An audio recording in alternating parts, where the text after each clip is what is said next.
مراد سعید media talk کر رہے ہیں، آپ کو لیے چلتے ہیں۔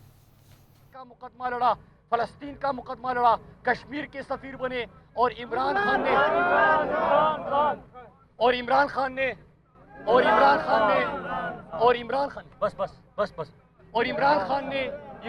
نے کشمیر کا مقدمہ لڑا، فلسطین کا مقدمہ لڑا۔ عمران خان نے پوری دنیا میں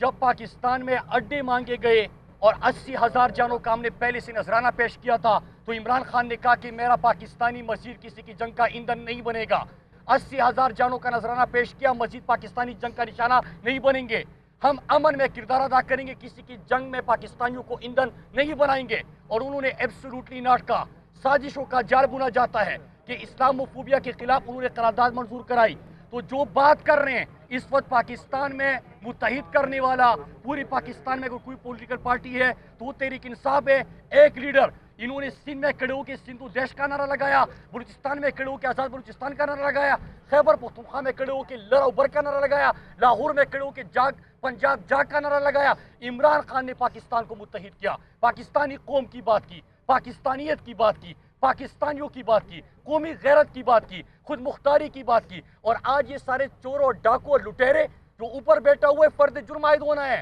چور ڈاکو بیٹھا ہوا ہے، 60% کابینہ ان کا بیٹھا ہوا ہے جو کہ خود